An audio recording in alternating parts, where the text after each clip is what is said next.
Ibnu Umar menceritakan kisah lain. Nabi SAW suatu saat datang menemui Ibnu Sayyad dengan Ubay bin Ka'ab. Beliau alaihissalatu wassalam berlindung atau ngumpet di balik sebatang pohon kurma.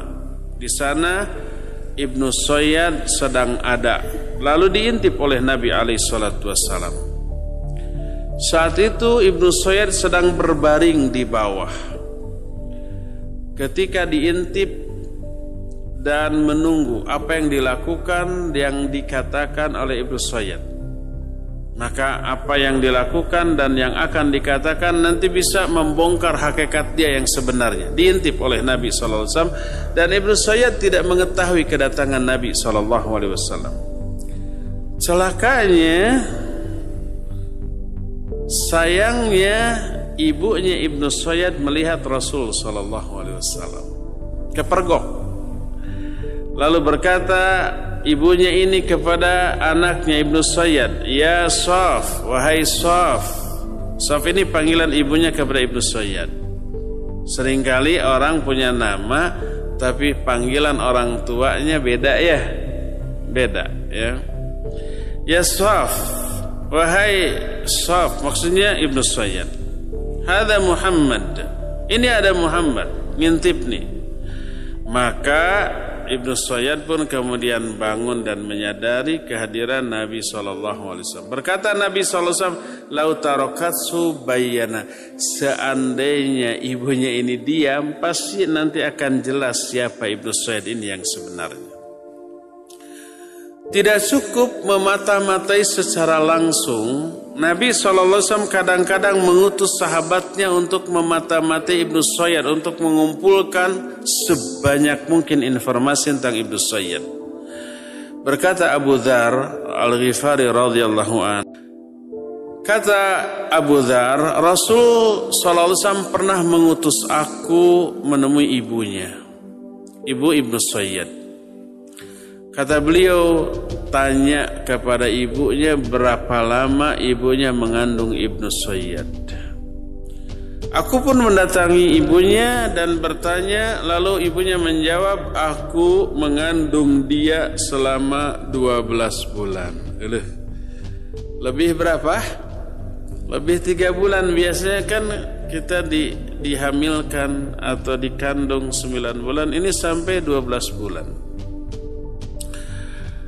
Lalu aku pulang dan kembali kepada Nabi SAW. Lalu beliau mengutus aku lagi. Tanya dia tentang jeritannya, tangisannya ketika dia lahir. Kayak apa? Datang lagi, ditanya. Ibunya menjawab, dia menangis, dia menjerit ketika lahir seperti tangisan bayi yang berisi 1 bulan. Sudah beda kan? Sudah beda, ya.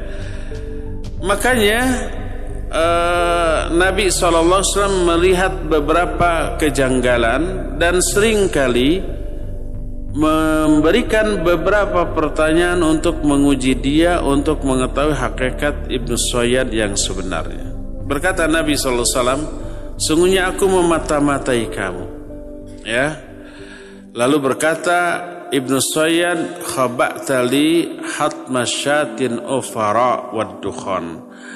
Kamu memata-matai aku seperti binatang buas yang mau menerkam mangsanya, kambing yang akan menjadi mangsanya. Pernah lihat singa, harimau, macan atau yang sejenisnya ketika mau memangsa kambing umpamanya atau rusa, apa yang dia lakukan? Mengendap-endap dulu kan? Tidak langsung dari jauh dikejar, oh kabur atau akan kekejar. Tapi mengendap-endap dulu biar apa? Biar dekat sampai jarak tertentu yang kira-kira dia bisa menerkam baru diterkam. Seperti itu. Wadukhan. Dia mengatakan dukhan, tapi karena dia ingin mengatakan Tuhan tapi tidak mampu, akhirnya hanya mengatakan duh. Maknanya adalah dukhan.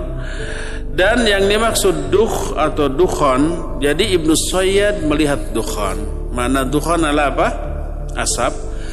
Itu mungkin yang dimaksud dengan ayat yang nanti akan kita bahas.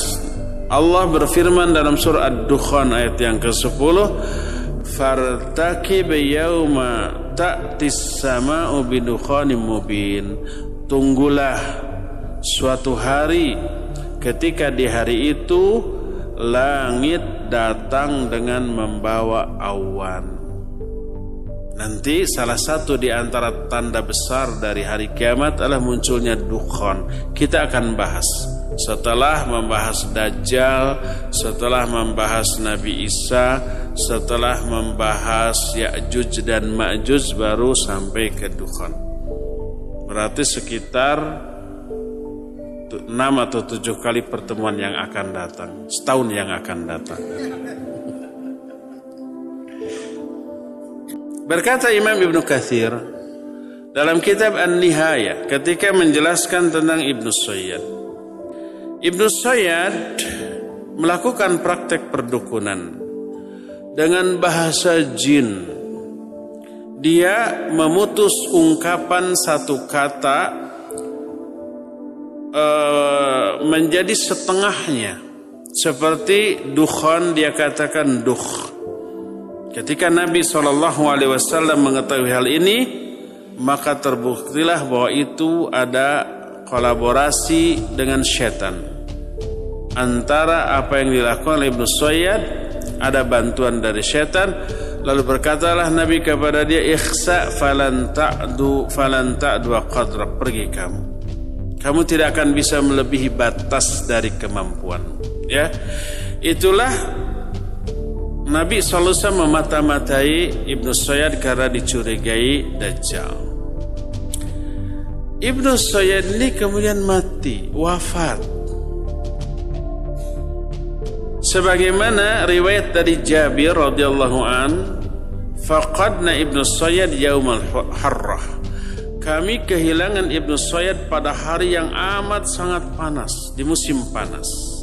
Mungkin sekitar bulan Mei, Juni, Juli sampai Agustus begitu. Dan hadis tersebut diriwayatkan Imam Abu Daud dalam kitab Sunannya, dan Imam Ibnu Hajar mensahihkan hadis ini. Ya, matinya di Madinah dan dia disolatkan oleh kaum muslimin. Berarti matinya dalam keadaan apa? Islam. Kalau datanya demikian, apakah Ibnu Sayyad ini Dajjal atau bukan? Yakin? Kalau para sahabat sumpah demi Allah dia itu Dajjal. Allah.